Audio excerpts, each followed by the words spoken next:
Continuando con el estudio que estamos realizando sobre el material Bases para una paternidad espiritual bíblica, contenido en este material de estudio, hoy vamos a estudiar el capítulo número 4, al que hemos llamado la verdadera cobertura o protección espiritual. Esto lo hacemos porque es necesario que hablemos de cobertura espiritual, porque este es un tema íntimamente relacionado con la paternidad espiritual. Entonces es necesario que comencemos definiendo de qué se trata para poder cuantificar el grado de importancia que esta protección tiene sobre el hijo espiritual. Entonces vamos a hablar de cobertura. Cobertura es sinónimo de protección, es sinónimo de cobijo, es sinónimo de abrigo, de cuidado, cosas que son imprescindibles para el desarrollo sano de la vida de cualquier hijo carnal o bien espiritual. Sin llegar a mencionarlas específicamente, en las Escrituras encontramos claramente los siguientes tipos de cobertura espiritual. Entonces lo que vamos a hacer a continuación es analizar esos tipos de cobertura espiritual que se desprenden del estudio de las Sagradas Escrituras. Vamos a ver 4 tipos de cobertura espiritual. En primer lugar, la cobertura espiritual más importante que puede tener un ser humano es la cobertura de Dios. La protección de Dios sobre sus hijos es algo natural que se desprende de su paternidad, tal como lo expresa el Salmo 121. Leemos en el Salmo 121, alzaré mis ojos a los montes. ¿De dónde vendrá mi socorro? Mi socorro viene de Jehová, que hizo los cielos y la tierra. No dará mi pie al resbaladero, ni se dormirá el que me guarda. He aquí, no se adormecerá, ni dormirá el que guarda a Israel. Jehová es tu guardador, Jehová es tu sombra a tu mano derecha. El sol no te fatigará de día, ni la luna de noche. Jehová te guardará de todo mal. Él guardará tu alma. Jehová guardará tu salida y tu entrada desde ahora y para siempre. Noten la palabra guardar. Guardar tiene que ver con cobertura. Guardar tiene que ver con cuidado, con protección, con cobijo, con abrigo, con cubrir. La palabra guardar en la doctrina que se refiere a la cobertura es fundamental. Miremos en las Escrituras las veces que encontramos la palabra guardar, el verbo guardar, y siempre, o casi siempre, la mayoría de las veces, va a estar relacionado con lo que estamos tratando en este capítulo, que es la cobertura. Nuestro Padre Celestial es la mejor cobertura que puede tener un hijo. Y la más grande cobertura que Él nos ha dado es el Espíritu Santo. Dice la palabra que, pues si vosotros, siendo malos, sabéis dar buenas dádivas a vuestros hijos, ¿cuánto más vuestro Padre Celestial dará el Espíritu Santo a los que se lo pidan? Esa es la primera cobertura que estamos analizando. La primera cobertura espiritual, entonces, es la cobertura de Dios como Padre. Ven cómo siempre la cobertura, el cuidado, el cobijo, la protección están relacionados con la paternidad. Es el cuidado que Dios como Padre Celestial tiene de nosotros. El segundo nivel de cobertura que encontramos en las Sagradas Escrituras es la cobertura de cuerpo. Dios creó en el cuerpo un instinto natural de cobertura, ya que cuando un miembro corre peligro, el resto de los miembros lo protege. El ejemplo de un boxeador es muy gráfico. El contrincante tira un golpe de puño al mentón para noquearlo. Entonces, ¿qué hace el cuerpo? Todo su cuerpo se agacha automáticamente, las piernas se flexionan, la cintura se inclina y los brazos protegen el área que va a ser atacada por el contrincante. Entonces, realmente nos damos cuenta que ahí hay un nivel de cobertura, de protección. El mismo cuerpo protege a sus propios miembros. De la misma manera, cada miembro de la iglesia tiene su máxima cobertura dentro del cuerpo de Cristo. Vemos en 1 Corintios capítulo 12 que así lo expresa, porque los que en nosotros son más decorosos, está hablando de los miembros, entonces los que en nosotros son más decorosos no tienen necesidad, Pero Dios ordenó el cuerpo, dando más abundante honor al que le faltaba, para que no haya desavenencia en el cuerpo, sino que los miembros, todos, se preocupen los unos por los otros. La mutua cobertura. El cuerpo cubre a sus propios miembros, de manera que si un miembro padece, todos los miembros se duelen con él. Y si un miembro recibe honra, todos los miembros con él se gozan. Asimismo, el Espíritu Santo repartió dones, repartió capacidades entre los miembros de la iglesia que también son para cobertura, es decir, para cuidado a través de la edificación y de la mutua exhortación. ¿Cómo se cuida los miembros desarrollando los dones y practicando los dones en el cuerpo? Se cuidan mutuamente mediante la edificación mutua y la exhortación mutua. Ese es el cuidado que se brindan mutuamente a través del ejercicio de los dones. Romanos 12, 4 y 5 lo expresa de esta manera, porque de la manera que en un cuerpo tenemos muchos miembros, pero no todos los miembros tienen la misma función, así nosotros, siendo muchos, somos un cuerpo en Cristo y todos miembros los unos de los otros. Ahí tenemos entonces el segundo nivel de cobertura que refleja o que se puede extraer de la Sagrada Escritura. Vamos al tercer nivel de cobertura. El tercero es la paternidad espiritual genérica. Hemos llamado paternidad espiritual genérica a la que ejercen los ancianos, o sea, los pastores, sobre la congregación local. Esto le llamamos paternidad espiritual genérica y es también un nivel de cobertura. El apóstol Pablo estaba impregnado de este vivo sentimiento hacia la iglesia de Galacia, por ejemplo, y por esta causa, cuando los tiene que amonestar y de una manera muy enérgica a través de la epístola que le escribió a los hermanos, los trata como a verdaderos hijos espirituales al decirles, hijitos míos, por quienes vuelvo a sufrir dolores de parto hasta que Cristo sea formado en vosotros. Quisiera estar con vosotros ahora mismo y cambiar de tono, pues estoy perplejo en cuanto a vosotros. Nótese ahí una amonestación de padre a hijos, una amonestación que tiene ese espíritu de paternidad, de tratar de cubrirlos de un mal mayor probablemente y de darles una amonestación para que reaccionen y salgan. El mismo apóstol Juan, por ejemplo, en su primera epístola universal, llama 9 veces hijitos a todos los cristianos de todos los tiempos y lugares a las que van dirigidas sus epístolas. 9 veces llama el apóstol Juan hijitos.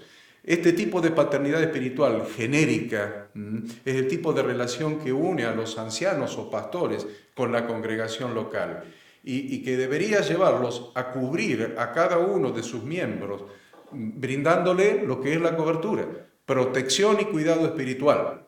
A su vez, a los miembros los debería llevar a obedecerlos a los pastores y a sujetarse a ellos.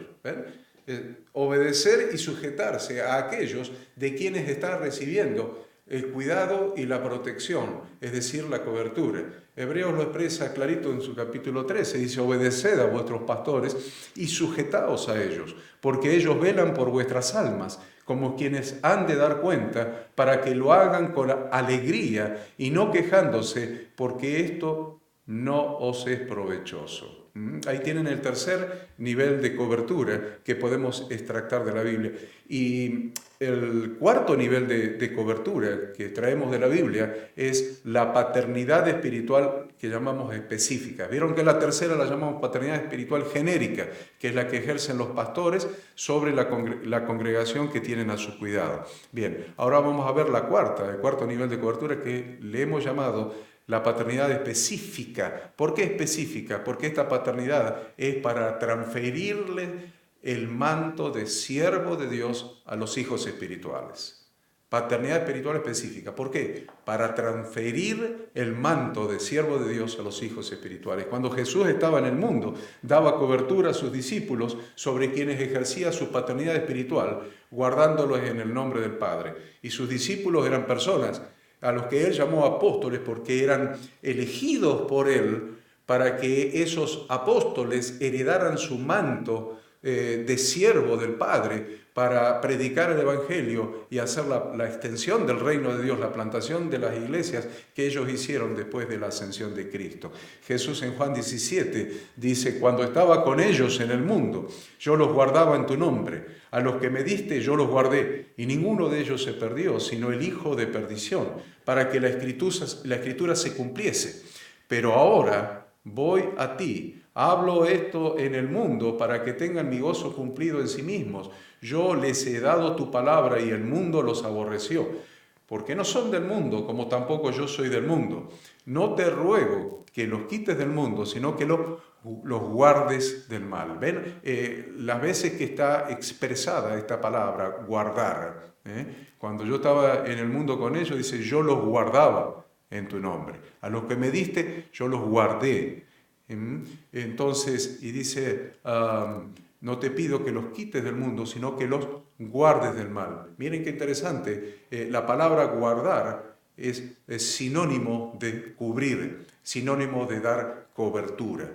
Tal era el cuidado que el apóstol Pablo tenía sobre su hijo espiritual Timoteo, de tal manera que siempre lo estaba cubriendo con protección y con cuidados. Es hermoso leer en 1 Corintios capítulo 16, cuando le escribe Pablo a la iglesia de Corinto y les dice, si llega Timoteo, mirad que esté con vosotros con tranquilidad. Si llega Timoteo, ojo muchachos, trátenlo para que esté con tranquilidad entre ustedes. Es la cobertura de un padre sobre un hijo. Les está advirtiendo, muchachos, les mandé a mi hijo, cuídenlo, que esté tranquilo con ustedes. A ver, lo leemos de vuelta. Y si llega Timoteo, mirad que esté con vosotros con tranquilidad, porque él hace la obra del Señor así como yo. Por tanto, nadie le tenga en poco, sino encaminadle en paz para que venga a mí, porque le espero con los hermanos. Miren el nivel de cuidado, de cobertura que este padre espiritual tenía sobre aquel que estaba formando para que heredara su manto de siervo de Dios. Estaba formando un hijo espiritual para heredarle su manto. Tenía una paternidad espiritual sobre Timoteo. Miren, no es mi intención en este capítulo ni estructurar ni dejar de estructurar una doctrina de la cobertura espiritual. No es la intención tampoco del libro que estamos estudiando, estructurar ni dejar de estructurar. Vemos simplemente lo que dicen las Sagradas Escrituras al respecto. Cada uno de ustedes deberá discernir bíblicamente si hay fundamentos o no y si estos fundamentos son sólidos en cuanto a la cobertura espiritual. Pero realmente lo que estamos haciendo en este capítulo es demostrar que todo hijo tiene necesidad de la cobertura espiritual de su padre. Todo hijo. Por lo que consideramos que está más ajustado al espíritu de las Sagradas Escrituras hablar de doctrina de paternidad espiritual en lugar de hablar de doctrina de cobertura espiritual. Lo repito por si no quedó claro.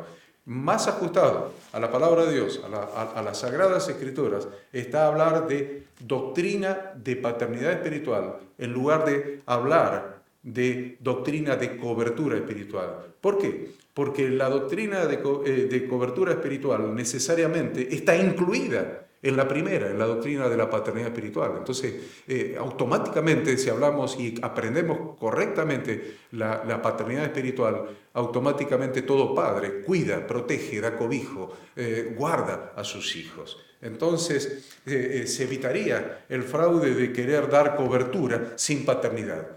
No se puede dar cobertura sin paternidad, porque la cobertura se desprende de la paternidad. No se puede de ninguna manera dar cobertura sin paternidad. El punto de conflicto entre los detractores y los defensores de la idea de que la cobertura es una doctrina cristiana radica en que muchos entienden como cobertura espiritual solamente el hecho de tener a alguien a quien rendirle cuentas.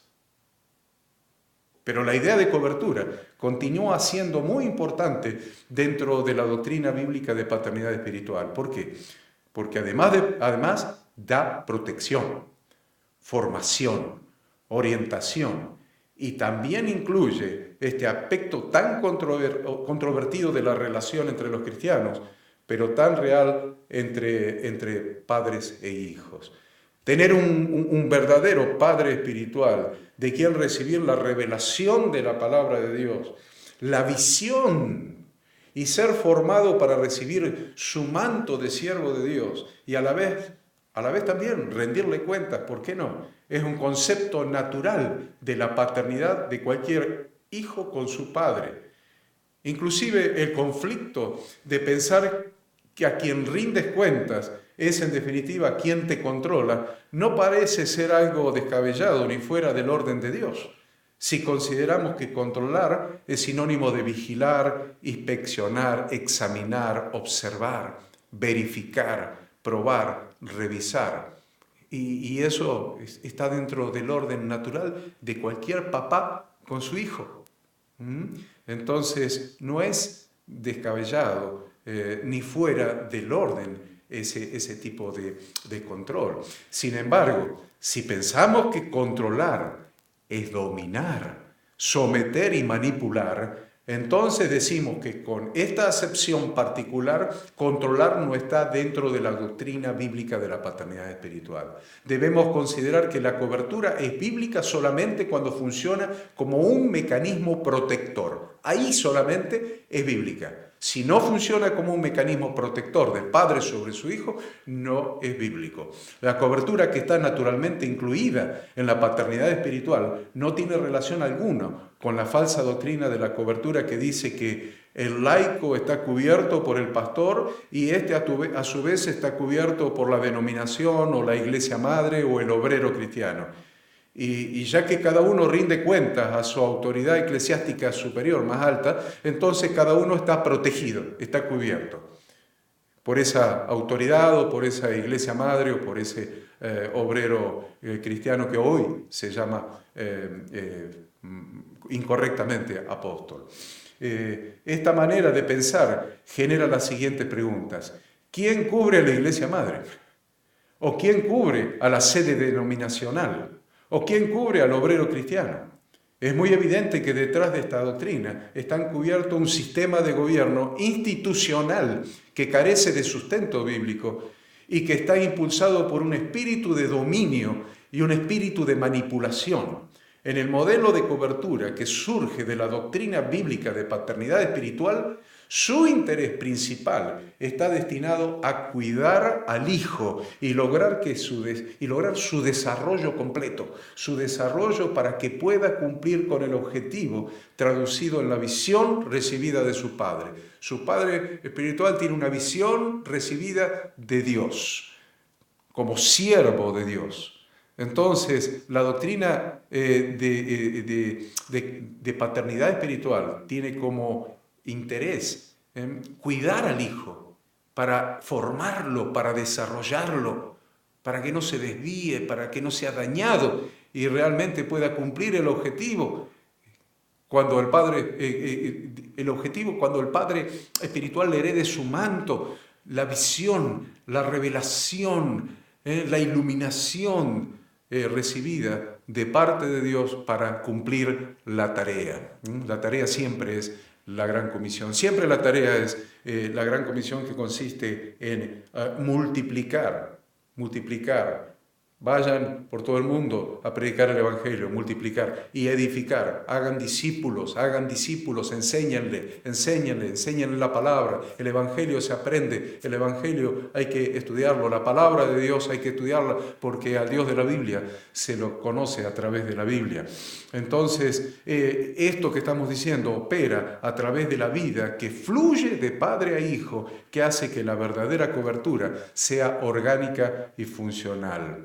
Entonces la autoridad de un verdadero padre espiritual la vemos en Jesús. Jesús contrastaba el modelo jerárquico de liderazgo del mundo gentil con el fundamento de la verdadera autoridad del liderazgo del reino de Dios. Son dos cosas diferentes, la autoridad como se opera en el mundo gentil, en el mundo secular, que el liderazgo, que la autoridad que opera en el cuerpo de Cristo, en el reino de Dios. Entonces Jesús, llamándolos, ahí en Mateo 20, les dijo, ¿sabéis que los gobernantes de las naciones se enseñorean de ellas?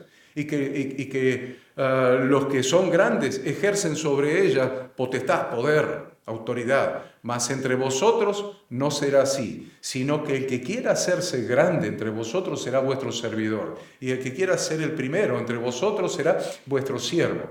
Como el Hijo del Hombre no vino para ser servido, sino para servir y para dar su vida en rescate por muchos. En el pasaje bíblico que acabamos de leer, Jesús utiliza dos palabras con significados muy diferentes para que muchas veces cuando se habla de autoridad y de cobertura no la confundamos. Porque generalmente se confunden. La palabra griega traducida como ejercen autoridad, la palabra griega significa lo siguiente, es la combinación de dos palabras, katá y exousiazo. Katá significa sobre y exousiazo significa ejercer autoridad. El Señor también utiliza en este pasaje otra palabra griega que significa enseñorearse o dominar a los demás. Entonces, fíjense que autoridad puede tomarse de dos maneras. Una, la autoridad del mundo, la autoridad secular que se enseñorea, y otra es la autoridad que significa ejercer autoridad para cumplir una función o la autoridad de una función. Lamentablemente el modelo utilizado mayoritariamente es el de enseñorearse de aquellas personas a quienes se debe dar cobertura como padre espiritual. Es incompatible con la sencillez de la doctrina de la paternidad espiritual e impide el progreso del pueblo de Dios porque rompe la imagen de la iglesia como una familia. Ese tipo de autoridad, de enseñorearse, de manipular, no tiene nada que ver con la autoridad de un padre de familia. Rompe la imagen de la familia, que es el modelo establecido por el Creador para la iglesia. Por esta razón Jesús les dice, mas entre vosotros no será así. La otra cara de la moneda de la sujeción es la autoridad. La autoridad, como lo decíamos recién, la autoridad es el privilegio dado por Dios para realizar una acción particular. La palabra del Nuevo Testamento que está cerca de nuestra palabra autoridad es exousia. Exousia. Exousia se deriva de la palabra existing, que significa una acción posible y legítima que puede ser llevada a cabo sin obstáculo. Dios es la única fuente de toda autoridad. Es originaria de Dios la autoridad. Por eso la Biblia dice, sométase toda persona a las autoridades superiores, porque no hay autoridad sino de parte de Dios. ¿Ven? Es originaria de Dios la autoridad.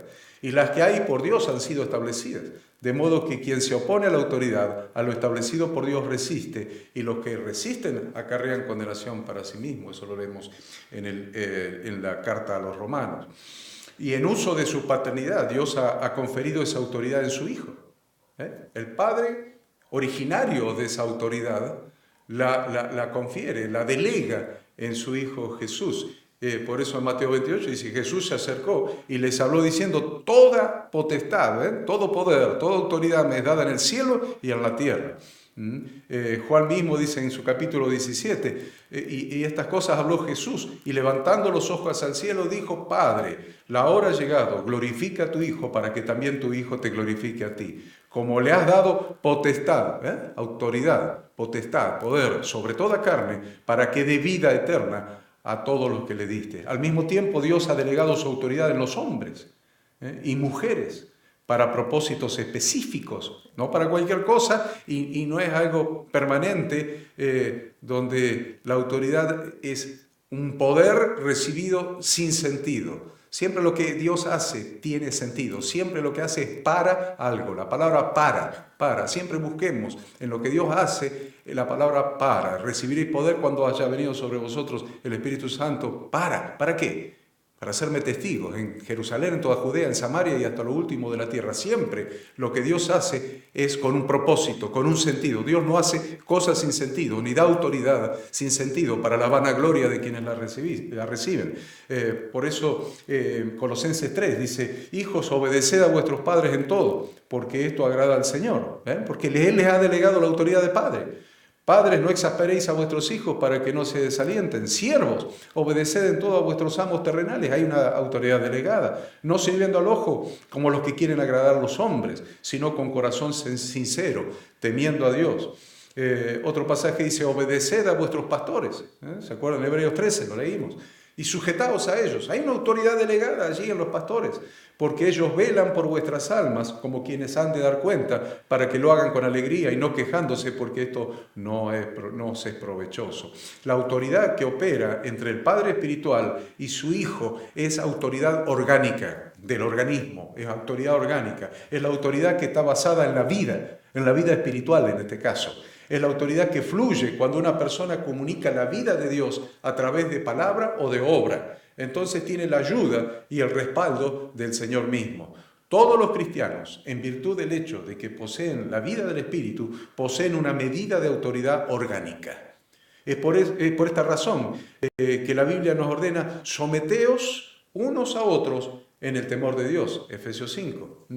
Pero los que han madurado más en la vida espiritual tienden a expresar el pensamiento de Dios de una manera más completa que los carnales y que los inmaduros.